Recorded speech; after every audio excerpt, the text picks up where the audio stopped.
Et moi qui croyais que le dernier épisode c'était le pire épisode de l'histoire, ils ont réussi à faire mieux. Et du coup, on met quel titre pour cette vidéo? Franchement, je sais pas. Vous découvrirez avec nous parce que. Aucune idée parce que Pire là, épisode de l'histoire 2. version 2, voilà, on mettra ça comme titre. Mais c'est pas grave, on a quand même trouvé quelque chose à dire par rapport à cet épisode. Donc avant de commencer, Moi, c'est Laura. moi c'est Louis. Et bienvenue dans cette nouvelle review de Koh-Lanta, les armes secrètes. Review de l'épisode 11, de l'épisode avant la grande finale. Donc il y a eu 2 éliminations, une épreuve éliminatoire, une épreuve d'immunité et bien sûr une épreuve de confort. Et vous êtes prêts? C'est parti.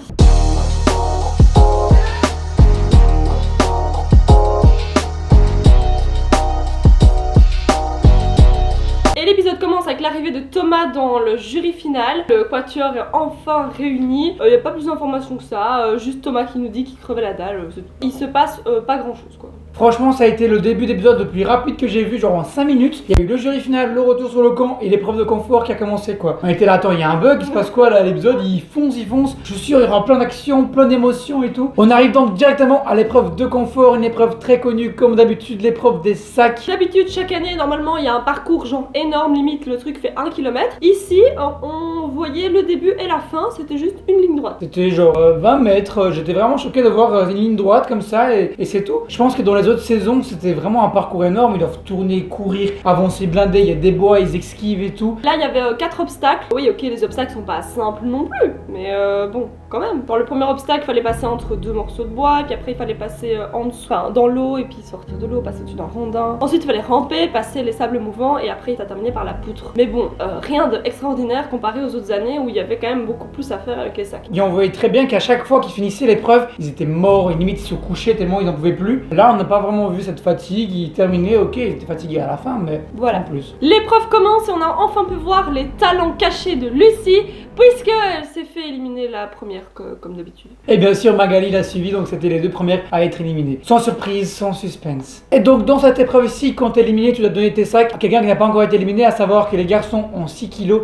et les filles ont 3 kilos. Ici, Magali et Lucie ont décidé de donner les sacs à Jonathan et à Flavio. Dans le simple but que Arnaud puisse avoir plus de chances de remporter cette épreuve. Là, c'était vraiment gentil de leur part parce qu'ils voulaient enfin donner un premier confort à Arnaud, c'est le seul qui n'a pas encore eu après la réunification. La deuxième manche démarre et Arnaud arrive encore une fois premier à cette épreuve, donc on est tous super étonnés et super contents pour lui aussi par la même occasion. On a Maxime qui la suit et Laure également qui suit avec Flavio. Jonathan était le dernier arrivé, donc il a été éliminé et pour ne pas donner des sacs à Arnaud encore une fois, il a préféré donner à Laure. Pourquoi Laure? Simplement parce que Flavio il avait déjà 2 sacs avec lui, donc il avait déjà 9 kilos sur lui. Et bien sûr, il restait Maxine, mais vous savez que Maxine, elle est favorisée par tout le monde, elle n'aura jamais aucune difficulté supplémentaire dans une épreuve. Et du coup Arnaud il était assez vénère parce qu'il disait ouais mais attends, moi je veux pas gagner comme ça, j'ai pas envie de gagner parce que c'est trop facile, j'ai envie de gagner parce que je le mérite. Donc il était vraiment dans cet esprit là de se dire j'ai pas envie de favoritisme, etc. Bien alors l'avant-dernière manche et sans surprise c'est Laure qui est éliminée avec tous ses sacs et elle décide de donner ses sacs à Arnaud afin que lui puisse se sentir un peu mieux et regonfler un peu son ego, de se dire si je gagne au moins j'avais des kilos sur les bras. Ou alors elle voulait simplement laisser Maxine gagner, comme ça Maxine la prend en confort simplement. Elle a fait genre ouais c'est pour Arnaud qui se montre, ouais Maxime je suis là. Et tu m'oublies pas, Ouais. hein. On part ensemble à Bora Bora.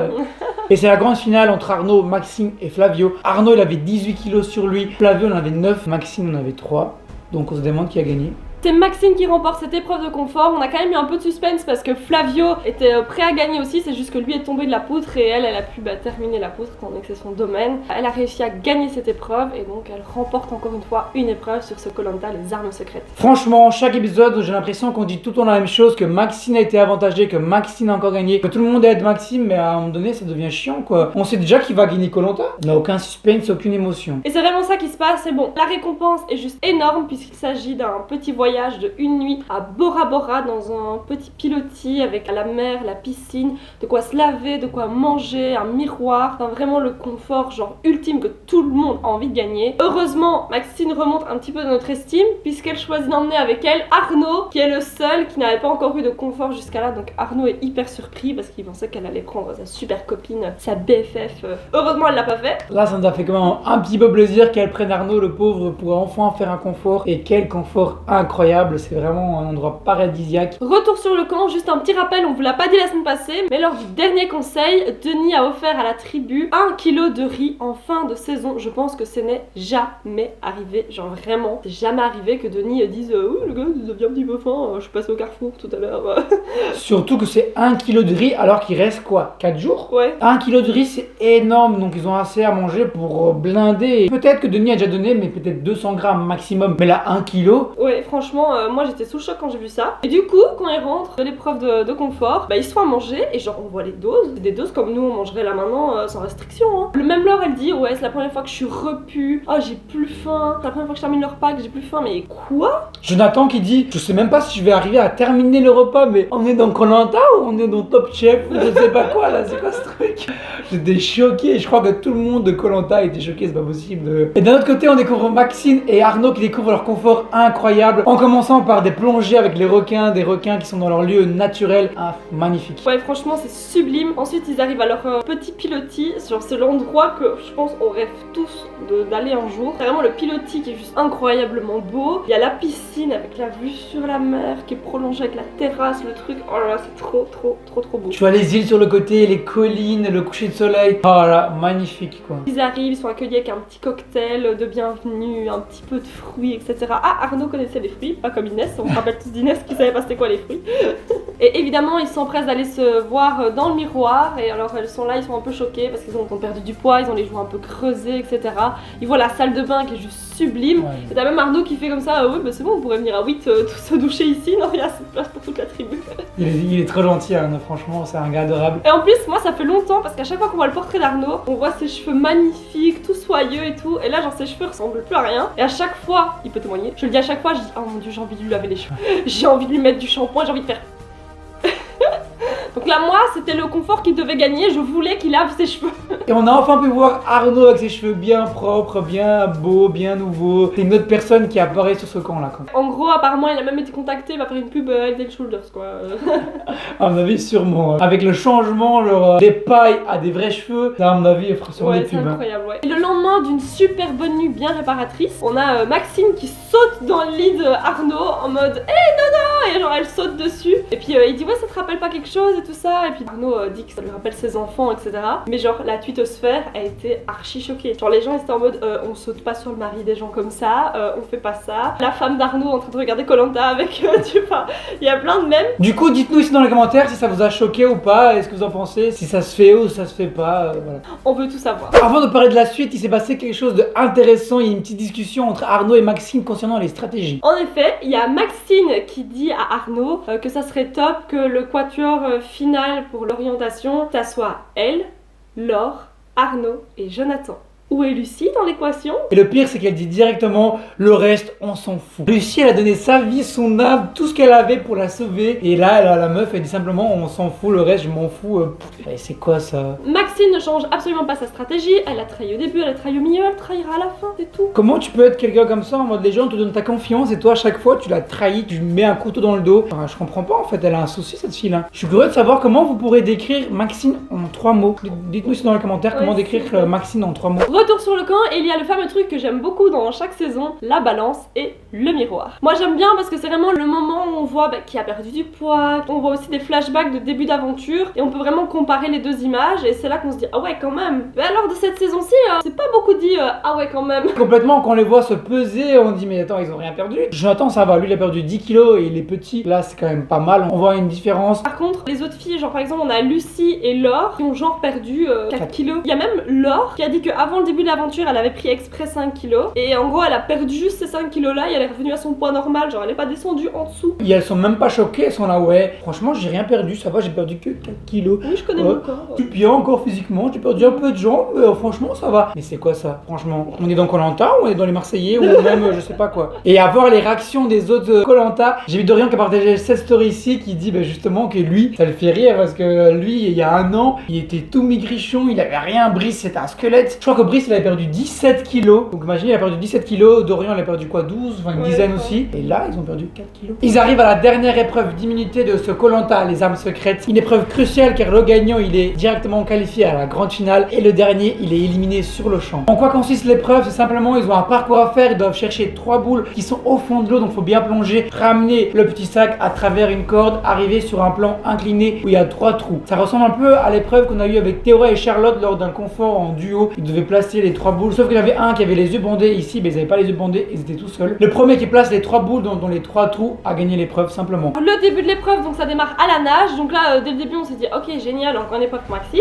Bon, au final, c'est Jonathan qui arrive le premier, mais bon, comme on a dit, le but c'était pas simplement de faire le parcours, il fallait être le premier à placer les boules dans le trou. Et on voit que c'est plutôt galère quand même à essayer de gérer avec les 2 cordes, la petite arche. Enfin, on voit vraiment que ça a pas l'air si simple que ça. Hein. Oui, il suffit d'un mouvement brusque et la balle tombe, tu recommences. Et le pire dans cette épreuve-là, c'est que plus tu fais tomber la boule, plus tu t'énerves et tu perds ta concentration. Il faut rester du début à la fin bien concentré pour bien réussir. Et là, on a vu un grand Arnaud du début à la fin parce qu'il était rapide à la nage, il était rapide à chercher les boules. Le parcours, il enchaîne, première boule, deuxième boule et il enchaîne sur la troisième. Et là, Arnaud remporte la dernière épreuve d'immunité de Koh-Lanta, les armes secrètes. C'est donc Arnaud qui est le premier finaliste de cette saison de Koh-Lanta. Franchement, j'étais super content pour Arnaud parce qu'Arnaud, ça a l'air d'être un mec extraordinaire, génial, super gentil et ça se voit, tout le monde est content pour lui, tout le monde dit qu'il apporte vraiment des ondes positives sur le camp, on est vraiment content pour lui. Mais d'un autre côté, j'aurais voulu que ce soit Flavio qui gagne, Flavio qui soit immunisé pour cette épreuve-ci, mais malheureusement... Et heureusement en même temps, c'est Arnaud qui remporte l'épreuve d'immunité. On est quand même content parce que si ça avait été encore Maxine, je crois qu'on aurait été là. Là, j'aurais coupé la télé, j'aurais pu regarder, j'ai fait c'est bon, ciao. Donc il restait un peu de chance pour que Maxine soit éliminée, donc je priais pour qu'elle soit éliminée, mais elle a directement suivi Arnaud, donc elle a été qualifiée aussi pour cette grande finale parce qu'on sait que personne ne votera contre elle. Suivi de Laure, Jonathan, et il restait plus que Flavio et Magali pour cette finale, pour savoir qui allait être éliminé. Alors que Flavio avait un petit peu d'avance, et ben Magali rattrape son retard et ils sont coude à coude, vraiment c'est hyper serré jusqu'au dernier instant, on se dit mon dieu mais qui va partir. Et là Flavio qui arrive jusqu'au bout, et non il fait tomber la boule, encore une fois on est là, non c'est pas possible. Et Magali a profité de cette occasion-là pour mettre sa dernière boule. Et elle a gagné, elle ne sera pas éliminée sur cette épreuve-ci. Et Flavio, il part. Et là, tout le monde est triste, tout le monde est déçu. Et moi, après ça, j'étais là sur le côté comme ça, en mode bras croisés. J'étais là, c'est bon, Koh-Lanta, c'est fini là. Ouais non, là il reste plus qu'Arnaud pour sauver l'honneur. Cette fin de saison s'annonce géniale. Retour sur le camp, ça parle de stratégie. En gros, ils disent juste qu'ils vont split les votes, un peu sur Magali, un peu sur Lucie. Comme ça, au cas où Magali sort un collier, Lucie est quand même éliminée, il n'y a pas trop de stratégie, il n'y a personne qui cherche un collier. Genre vraiment, c'est...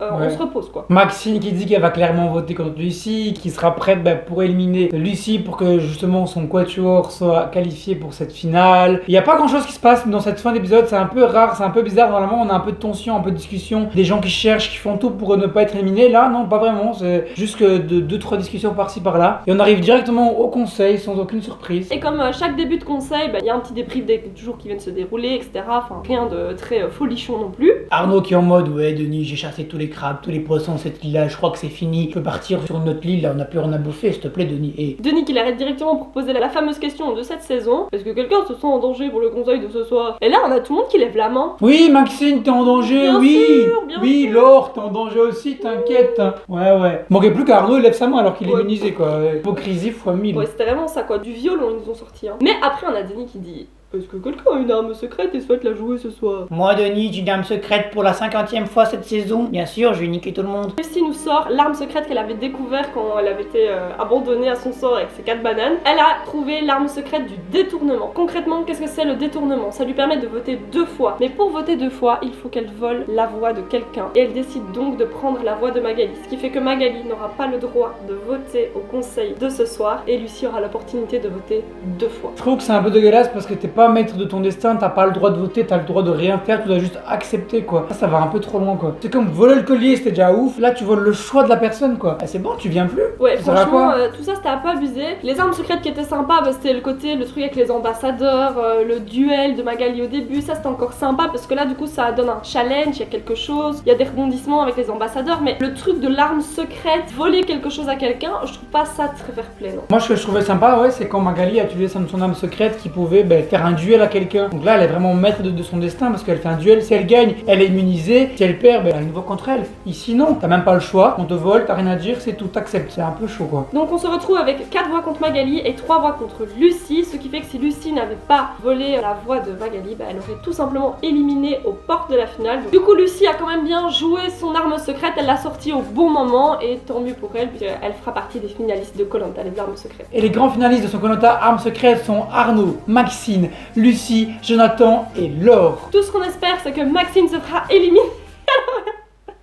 Chaque épisode on est en mode que Maxine s'est éliminée, mais chaque épisode on se fait avoir. Alors maintenant pronostic.